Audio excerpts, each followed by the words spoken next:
KBS 울산 라디오 특집 다큐멘터리 드라마 격동 60년 불굴의 도전 제3화 자동차 산업의 영웅 포니의 탄생 비화. 취재 극본 이호, 기획 연출 이지향. 11번째.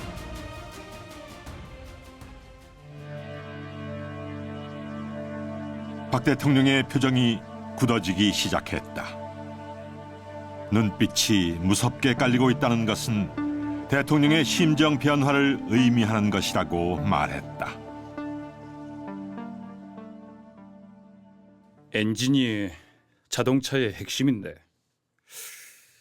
엔진 주물 공장을 일원화한다는 것은 결단코 안 된다는 겁니까? 그런 정책은 현실을 모르는 것이다. 그런 얘기 아닙니까? 카카, 이 마라톤도 혼자 하면 절대 좋은 기록을 올릴 수 없지 않습니까? 하물며 이 사업을 경쟁 없이 혼자 시켜서 어떻게 국산화 비율을 높일 수 있겠습니까? 얘기 계속하세요. 외람됩니다만 이 합작 투자를 최우선으로 하겠다는 것도 문제입니다. 그것도 그렇게 봅니까? 그렇습니다, 카카. 기술을 얻게 되고 시장성을 확보한다는 측면은 긍정적으로 볼 수 있습니다만 이건 남의 돈 간단히 먹을 수 있는 게 아니지 않습니까? 저는 경험을 절절히 했습니다만 그 사람들이 돈을 대고서 잠자코 있겠습니까? 경영에 적극 개입하려 할 것이고 그리 되면은 고급 기술은 절대 제공 안 할 겁니다. 그렇고 우리 국산화 개발보다는 자기네 차를 한 대라도 더 파는데 주력할 거이 뻔합니다. 그러면 기술도 없고 자본도 없는 우리 여건에서 어떤 방법이 있다는 겁니까? 우리 손으로 우리 차를 만드는 것은 요원하다는 얘기입니까? 카카, 그렇지는 않습니다. 3개년이라는 것이 너무 성급하고 외국 합작 투자 의존도를 너무 높이는 게 문제지. 4개 회사가 경쟁하고 다소 장기적으로 추진하면서 우리 차를 만들어 나가면은 요원한 것이 절대 아닙니다. 그래요? 자신합니까? 바로 여기서부터 한국 자동차 산업의 정책 반전은 극적으로 나타나기 시작한다. 이것이 오늘날 국산 자동차 세계 수출의 문을 열게 되는 70년도의 결단이라고 해도 지나치지 않을 것이다. 물론 제5공화국이 들어서고 1981년 2월 이른바 228 조치라고 해서 아무것도 모르는 신군부 출신들과 그들에게 아부하는 고위 관료들이 주도한 한국 자동차공업 합리화 조치가 발표됨으로써 수출은커녕 한국차라는 말 자체가 없어지게 될지도 모를 최대 위기를 맞기도 하지만 70년도의 결단은 분명히 새로운 돌파구를 마련하는 것이 된다. 즉, 박 대통령의 재검토 지시로 국산화 비율을 75년까지 80%로 하고 한국 실정에 맞는 소형차 개발에 주력할 것이며 국제 경쟁력을 갖출 때까지 경쟁 제품은 수입 금지 등으로 적절한 보호 육성 조치를 취할 것. 그리고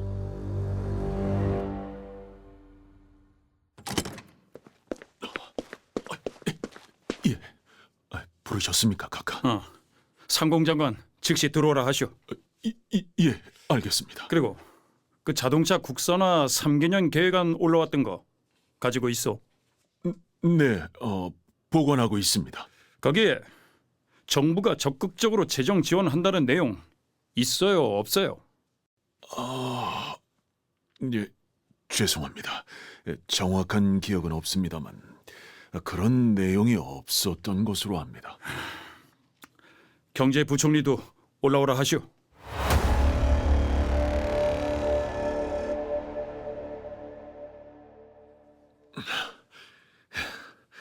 어찌 된 겁니까 이거? 아니 뭘 말입니까 실장님?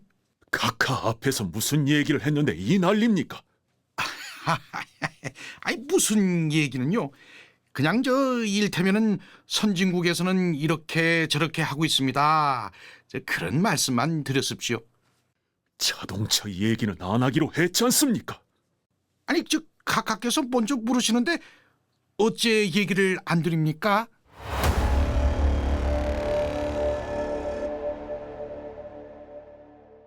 아이 뭐라고요? 아이, 그냥 난립니다. 아마 곧 뒤집어질 것 같다는 게 이 상공부 실무국장들의 촉각입니다. 국산화 비율에 대한 재조정이 곧 있게 될 거라는 얘기가 파다합니다. 아니 대체 뭘 어떻게 말씀하셨길래 상공부에서 우리한테 그런 얘기를 해? 예? 아니 저야 알 수가 없죠. 이 부장한테 상공부에서 직접 그런 소리를 하더라는 거는 회장님이 뭔가 말씀을 하셨고 기분들이 좋지 않다는 거 아니야. 이 상공부에서 기분이 좋으면은 재조정이다 뭐다 그런 소리를 입 밖에나 꺼내겠어? 가만히 있어봐. 네, 사장님. 본사에 전화 넣어봐. 그 회장님 계시거든. 연결시켜. 네, 알겠습니다. 아유, 참. 대체 무슨 말씀을 어떻게 하셨길래 분위기가 이렇게 살벌해지는 거야? 예? 아니, 그 해석을 어떻게 그렇게 하십니까? 그렇게 하다니. 상공부에서 그럼 기분 좋은데 뒤집어질 것 같다는 식으로 그런 말을 해와요? 저 회장님, 전화 연결됐습니다. 계셨어? 네, 전화기 돌려놨습니다. 접니다. 왜 이렇게 어수선합니까? 그걸 왜 나한테 물어? 아니, 회장님이 뭐인가 말씀을 하셨기 때문에 상공부에서도 계속 우리 쪽에 대놓고 뒤집어질 것 같다느니 합작이 안 되면 가만히 있기나 하지 그런 소리들을 막 하고 있지 않습니까? 국산화 비율 재조정 방안이 다시 나올 거라는 소리까지 오는데 그런 얘기까지 회장님이 하신 겁니까? 빨리 소형차 만들 계획이나 세워. 끊는다. 회장님. 회장님. 무슨 말씀이야 이게. 참. 전문이 들어왔습니다. 에? 그 예정대로 포드사 사장 일행이 오신답니다. 뭐야? 왜 이렇게 느닷없이 막 돌아가나 이거. 자, 이 부장. 예. 서울 출장 준비해요. 알겠습니다.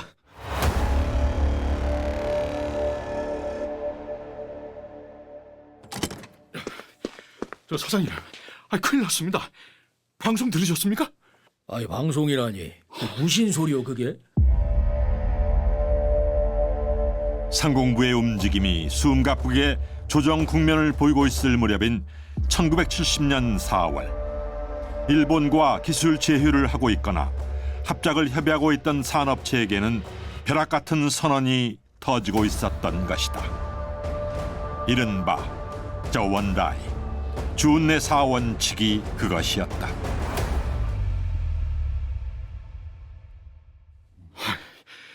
중공의 주은내 수상이 대만과 한국하고 거래하거나 도와주는 회사하고는 무역을 하지 않겠다고 선언했다는 겁니다. 뭐요? 아이 근데 그게 무슨 큰일이라는 거요? 토요타가 해당이 됩니다, 사장님. 뭐요? 아니 도대체 주얼레 선언이 무엇인데 토요타가 해당이 된단 말이요? 전부 긴장하고 난립니다. 이런 빌어먹을. 아니 주얼레가 뭘 어떻게 선언했길래 그래? 내용이 자세하게 보도됐어? 곧 석간에 나올 것 같습니다만 방송에서는 크게 4가지로 요약된다고 전하고 있습니다. 그러니까 주은내는 4가지를 주얼레인지 죽을레인지 그 4가지 중에 토요타하고 관련된 게 뭐냔 말이오?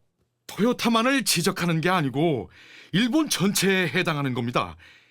일본하고 중공이 무역회담을 하는 도중에 주은내가 느닷없이 준비해 가지고 나온 4가지 원칙이라는 걸 선언했는데 첫 번째, 한국하고 대만을 돕는 개인이나 상사하고는 교육을 하지 않겠다.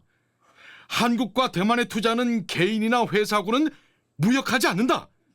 이렇게 선언했으니 토요타도 그 대상에 포함이 되지 않느냐 그 말씀입니다, 사장님. 이런 빌어먹을. 우리 정부의 대응이 어떻게 나올지 모르겠지만 토요타하고 만나 봐야겠으니까 즉시 일본에 연락을 해보시오.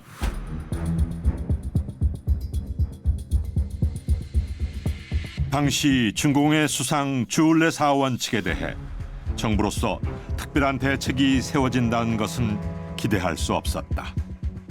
왜냐하면 공산주의 국가인 중공에서 선언된 것이고, 더구나 일본과 중공의 교역을 위한 협상 단계에서 주울레가 일방적으로 선언한 것인 만큼 외교 차원에서 고려할 사항도 아니라는 것이다. 여러모로 70년대 초반은 자동차 산업에만 국한시켜본다고 해도 최대 위기이면서 동시에 돌파구를 연 격변기라 할 수 있었다. 정부에서는 외교 문제도 아니라는 식으로 초연한 척했지만 실상은 주울레 사원 측으로 벼락을 맞는 셈이 됐고, 한편에서는 자동차 최강국인 미국의 입장 때문에 도리어 돌파구가 열리는 행운이 뒤따르게 되는데, 여하튼 70년대 초는 숨가쁜 시간을 보내야 했다.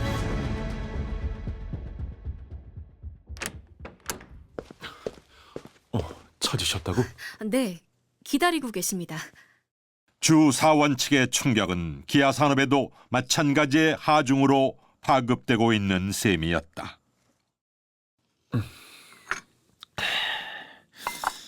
그 주은내 수상이 고집을 부린 거요 뭐요? 타겟가 있을까요? 보도된 내용을 보이 한국하고 대만은 물론이고 월남, 라오스, 캄보디아에서 미국 전쟁을 돕거나 무기를 파는 나라도 교역을 하지 않겠다고 그런 모양인데. 예, 그렇습니다. 미국 회사나 미국의 본부를 둔 자회사하고 교역하는 개인과 회사도 상대를 하지 않겠다고 했습니다. 이 중공이 뭐 그리 대단한 시장을 가지고 있다고 그런 선언을 해요. 주은내가 그런 내용을 선언할 때는 자기네로선 내세울 시장이 강력해야 되는 거 아니에요?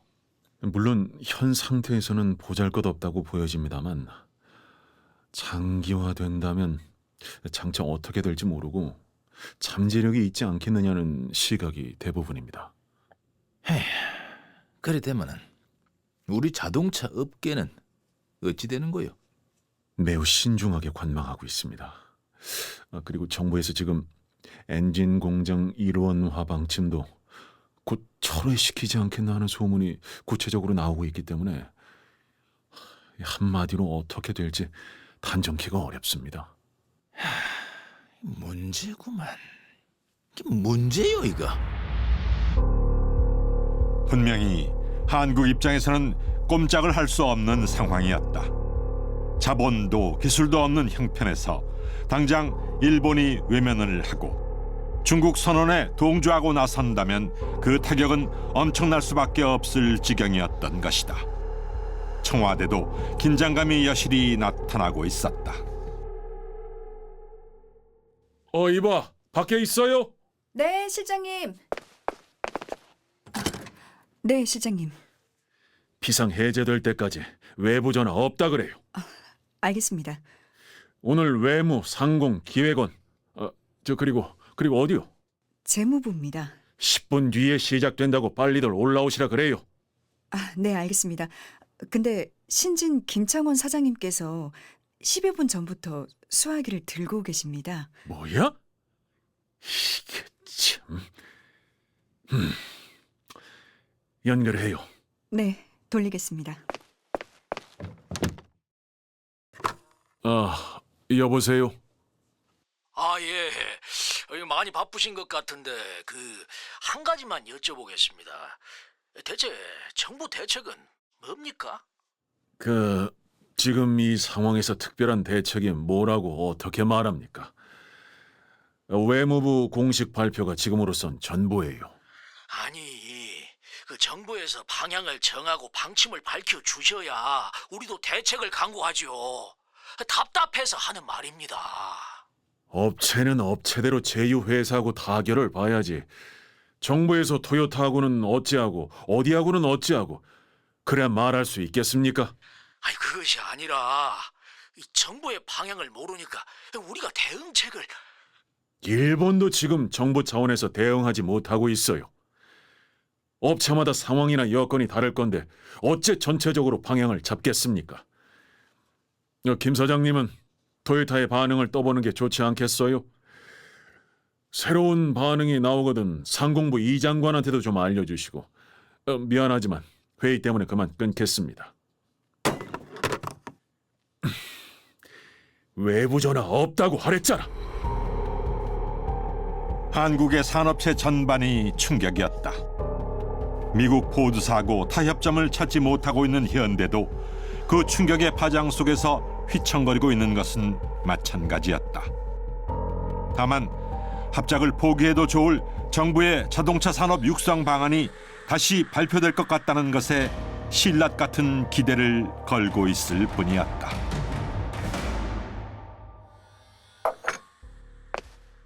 저 울산에 전화 좀 넣어봐. 알겠습니다. 어느 분을 찾을까요? 그 부사장 바꿔. 네, 알겠습니다. 정신없구나. 정신없어. 예. 주내가 세긴 센 모양이네. 흔들리지 말고 소형 승용차를 만들어.